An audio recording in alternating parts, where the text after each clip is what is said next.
નમસ્કાર મિત્રો, હું છું ગોપાલ ઇટાલિયા.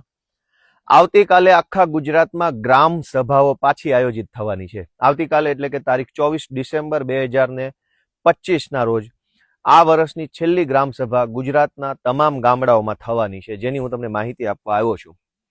અને આ માહિતી આપતા આપતા આપણે આગળની વાત કરીએ કે આપણા ગામને અને આપણી ગ્રામ્ય સંસ્કૃતિને બચાવવી હશે તો આપણે બધાએ જાગૃત થવું પડશે.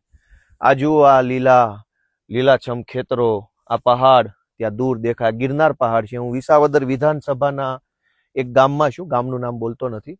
આ લીલોતરી છે, અહીંયા તુવેર છે, અહીંયા આ ડુંગળી છે, આ ડુંગળીનું ખેતર છે. એ સિવાય અલગ અલગ પાક વાવેલા છે ગિરનારના.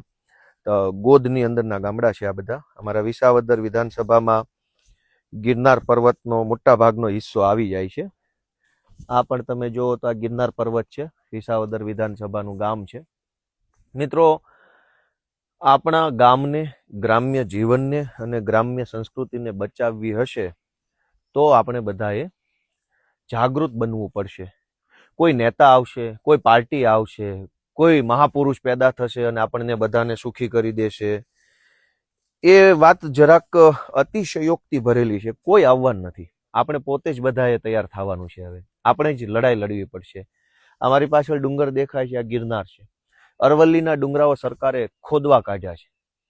મોટી મોટી કંપનીઓ, મોટા મોટા અબજોપતિ રૂપિયાવાળાઓ અને સરકાર, આ બંને એવું માને છે કે આ દેશ એમના પિતાશ્રીનો છે. એટલે સરકાર કંપનીને ડુંગર ખોદવાની મંજૂરી આપી દે અને કંપની એવું બોલે કે મને તો સરકારની મંજૂરી છે. પણ આ ડુંગર થોડો સરકારના બાપાનો છે કે ગમે ત્યારે ખોદી નાખશે.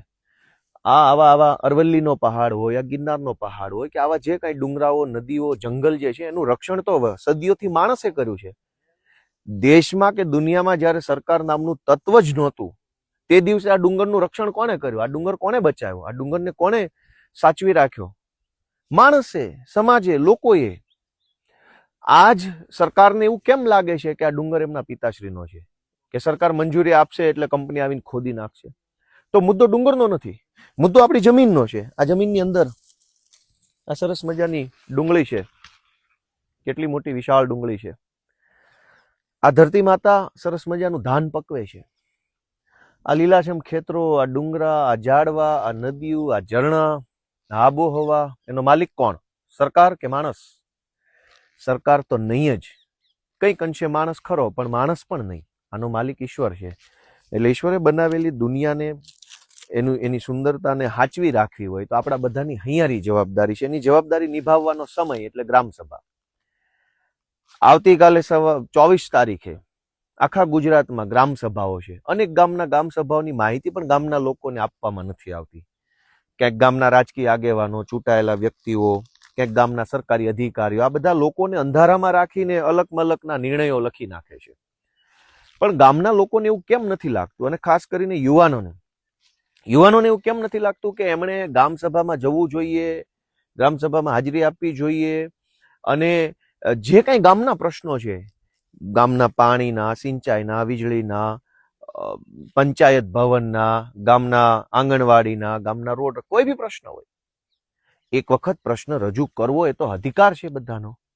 એટલે આજે આ વિડીયોના માધ્યમથી હું ગુજરાતના ગામડામાં રહેતા યુવા મિત્રોને બે હાથ જોડીને વિનંતી કરું છું કે કોઈ આવશે અને આપણને બધાને બચાવશે અને સુખી કરી નાખશે, એ તો કાલ્પનિક વાર્તા છે. એવું કંઈ થવાનું નથી.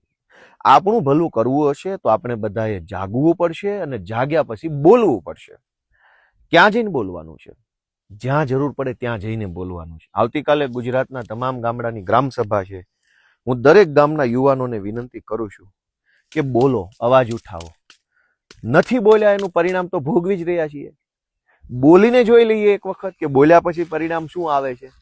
ગોપાલ ઇટાલિયા આજથી વર્ષો પહેલા જાગૃત થયો અને 4 શબ્દો બોલ્યો તો થોડીક તકલીફ પડી, પણ તકલીફ પછી આજનો ગોપાલ ઇટાલિયા શું છે, કેવો છે, એ તમે જોઈ રહ્યા છો.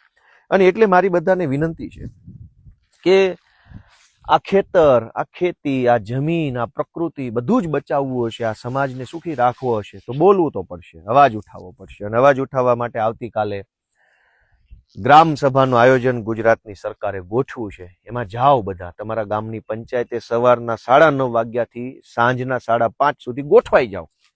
ઘણા ગામમાં એવું કરવામાં આવશે કે લોકો આવે નહીં એટલા માટે થઈ અને એમ કહે છે કે અત્યારે નથી, બપોરે છે, બપોરે નથી, સાંજે છે, સાંજે નથી, સવારે છે, એમ કહીને અને ગ્રામ પંચાયતની અંદર લોકો ગ્રામ સભામાં ભાગ ન લે એવી કોશિશ કરવામાં આવશે. પણ આપણને કેમ ગામમાં ધારાસભ્ય આવે છે તો દાખલા તરીકે બધા જ ગ્રામજનો આવશે અને રજૂઆત, ચર્ચા, સંવાદ બધું કરે છે.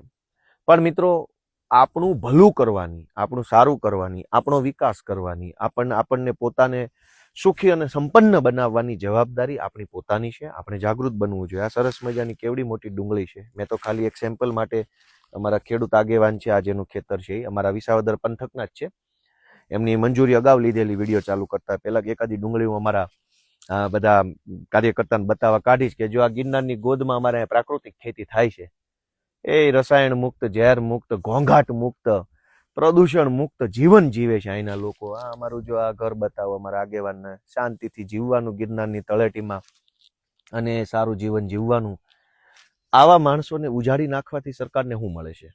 હજારો લોકો આ ડુંગરને હાચવીને બેઠા છે, આ જમીન હાચવીને બેઠા છે, આ પ્રકૃતિને હાચવીને બેઠા છે, તેને જીવવા દેવા વાંધો શું છે?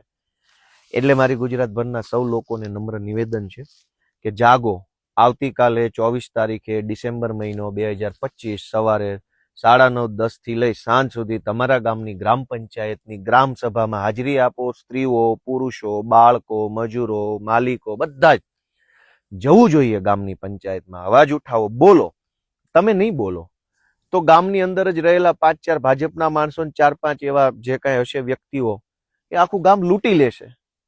અને નહીં બોલવાનો ફાયદો શું થયો? જ્યારે ગામ લૂંટાઈ જાય તો ગામને લૂંટાવા ન દેવું હોય તો 4 જુવાનિયા તૈયાર થાવ, છાતી કાઢો, અવાજ ઉઠાવો અને બોલવાની શરૂઆત કરો. તમે બોલશો તો બહુ તો શું થઈ જશે?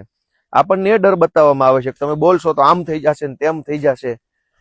તો શું થઈ જશે? આપણે એ પણ જોઈ લેવું જોઈએ કે શું થઈ જશે. જો આ પણ ગિરનારની રેન્જ છે, આ ચારો તરફ ગીરના ડુંગરાઓ છે ગિરનારના, અને નહીં બોલો તો શું ફરક પડવાનો છે? પણ બોલશો તો મોટો ફરક પડવાનો છે. એટલે બધાને મારી નમ્ર વિનંતી છે કે આપ સૌ જરાક જાગૃત બની અને આવતીકાલે યોજાનારી જે ગ્રામ સભા છે એમાં હાજરી આપશો. સૌને મારા જય કિસાન.